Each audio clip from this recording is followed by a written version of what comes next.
Warahmatullahi wabarakatuh. Perkenalkan, kami dari kelompok 6, saya Muhammad Salman Alfari Zamroni, bersama teman-teman saya, Ada Alvaro, dan yang kedua itu ada Abi. Saya Gerard Arif Astario. Saya Krisna Budi Sitasono. Baik, di sini untuk nomor 1 akan dijelaskan oleh Farul. Silakan.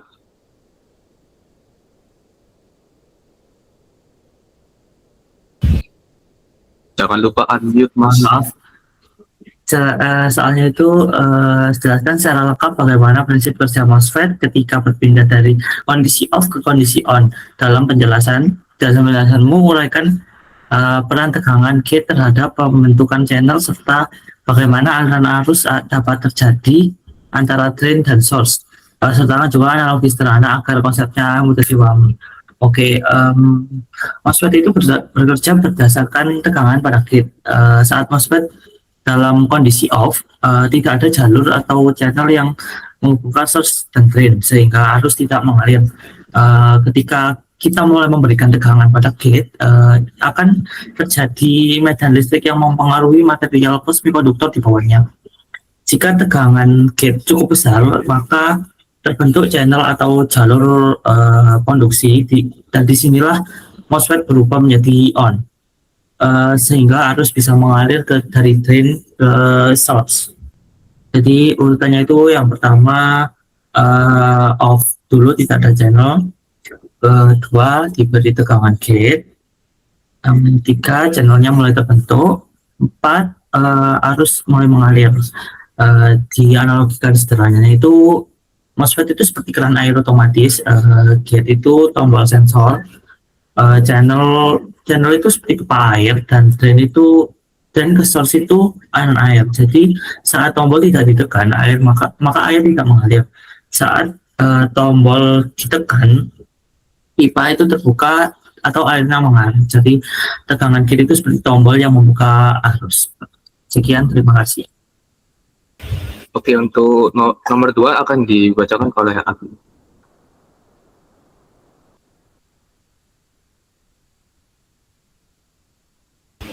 Kata suaranya, Bi.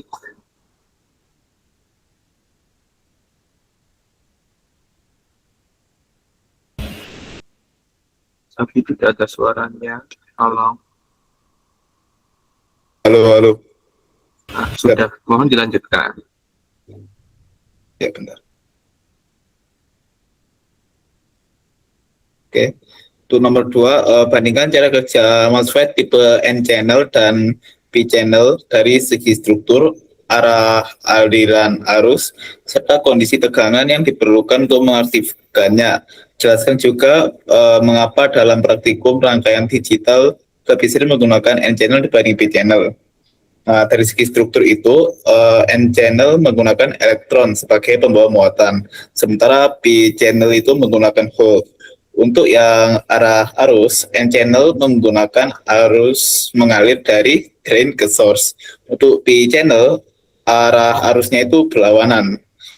Nah, untuk tekanan aktivasi, N-channel itu aktif jika VGS positif, sementara P-channel aktif jika VGS negatif. Nah, untuk kenapa N-channel lebih sering digunakan, ada beberapa alasan. Yang pertama itu elektron lebih cepat dari hole, karena konduktivitasnya itu lebih tinggi. Yang kedua, resistansi lebih kecil, yang mana akan membuat lebih efisien.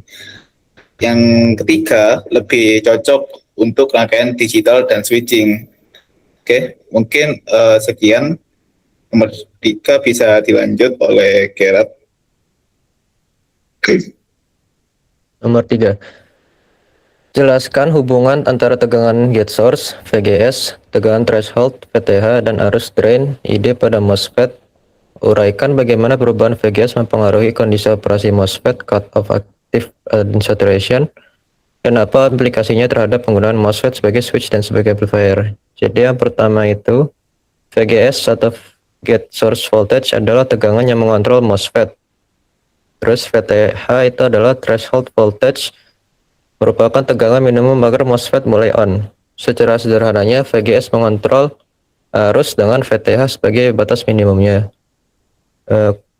Kemudian kondisi operasinya ada 3, yaitu yang pertama cut off atau off, yang dimana jika VGS dikurang dari VTH maka tidak ada arus yang mengalir. Kemudian kondisi aktif atau linear, yang jika VGS lebih dari VTH maka arus mulai mengalir. Kemudian saturation yang terakhir adalah arus merupakan kondisi saat arus maksimal dan stabil. Dan implikasinya terhadap penggunaan MOSFET sebagai switch dan sebagai amplifier adalah switch bisa dipakai sebagai alat digital 01, sedangkan amplifier bisa dipakai sebagai analog.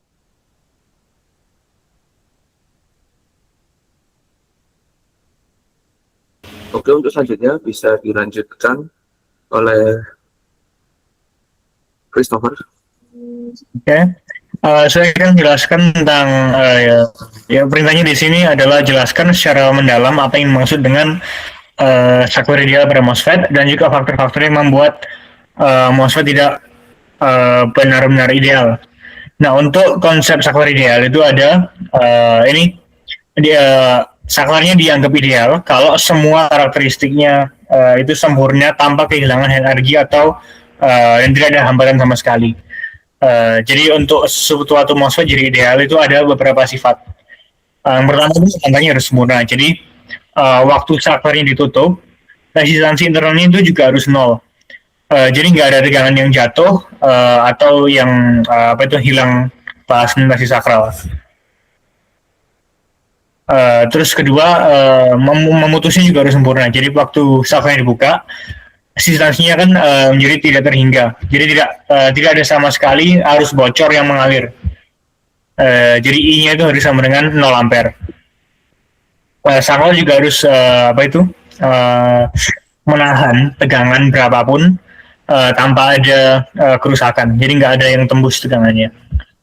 Dan yang ketiga itu switching time-nya harus 0. Jadi proses perubahan dari kondisi on ke off itu harus memiliki jangka waktu yang sebesar 0 detik. Jadi nggak ada waktu tunda sama sekali.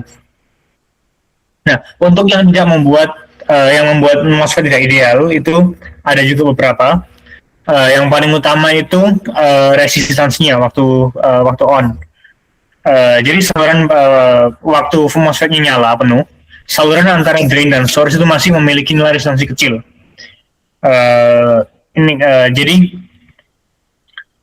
karena ada resistansi kecilnya ini, tegangannya bisa jatuh dan dari itu daya energinya yang terbuang itu bisa menjadikan panas. Ini namanya conduction loss.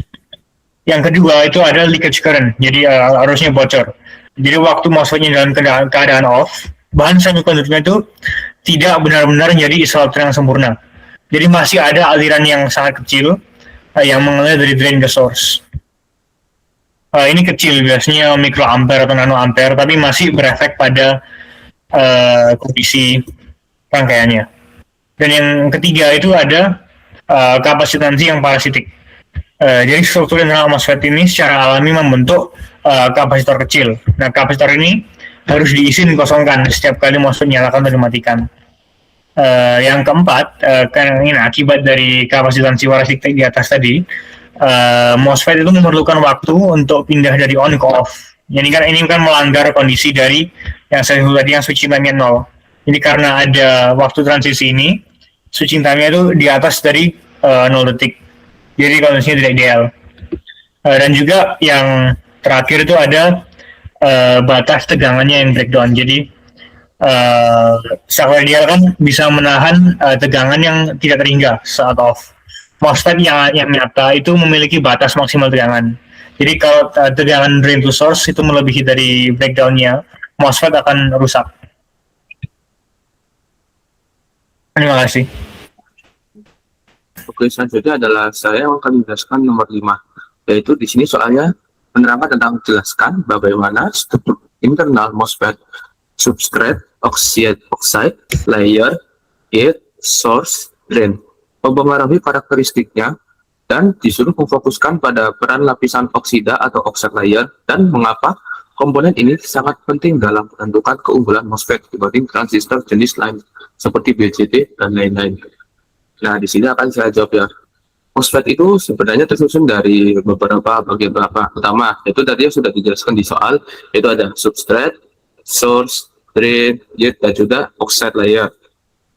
Kalau dijelaskan secara sederhana, yaitu source itu tempat awal arus, drain itu tempat arus keluar, gate itu bagian yang mengontrol arus, dan substrat itu bahan dasar semikonduktornya. Nah, dari semua bagian ini ada satu hal yang penting, yaitu oxide layer atau lapisan oksida. Lapisan oksida ini berada di antara gate dan channel. Fungsinya adalah sebagai isolator. Jadi, dia memisahkan gate dengan bagian dalam MOSFET. Artinya apa? Artinya tidak ada arus yang langsung mengalir dari gate ke dalam MOSFET. Yang bekerja di sini bukan arus, tapi medan listrik yang dihasilkan oleh tegangan pada gate. Jadi, ketika memberi tegangan pada gate, lapisan oksida ini memungkinkan terbentuknya medan listrik yang akan mengatur channel tanpa harus mengalirkan arus. Nah, inilah keunggulan MOSFET dibandingkan transistor lain seperti BJT dan lain-lainnya. Karena, satu, MOSFET tidak butuh arus di gate, jadi lebih hemat daya. Yang kedua, yaitu memiliki impedansi input yang sangat tinggi. Dan yang ketiga, secara keseluruhan lebih efisien untuk rangkaian modern. Kalau di analog bulan, gate itu seperti remote control, dan oxide layer bisa itu seperti kaca pembatas. Kita bisa mengontrol dari luar tanpa menyentuh langsung bagian dalamnya. Jadi kesimpulannya, struktur MOSFET terutama lapisan oksida membuat MOSFET bisa dikontrol hanya dengan tegangan tanpa arus, sehingga lebih efisien dan banyak digunakan dalam dunia elektronik saat ini. Sekian untuk nomor 5, dan untuk nomor 6 akan dibacakan oleh Faruk.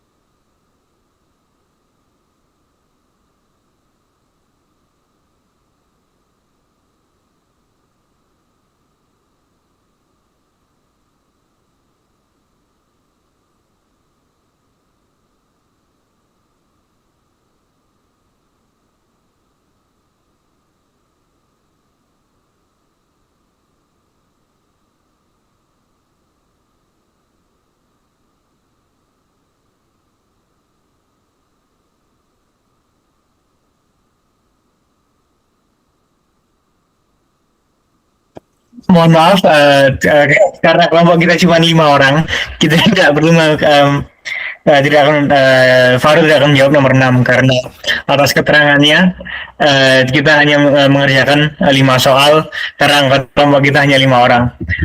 Sekian presentasi dari kelompok kami. Terima kasih.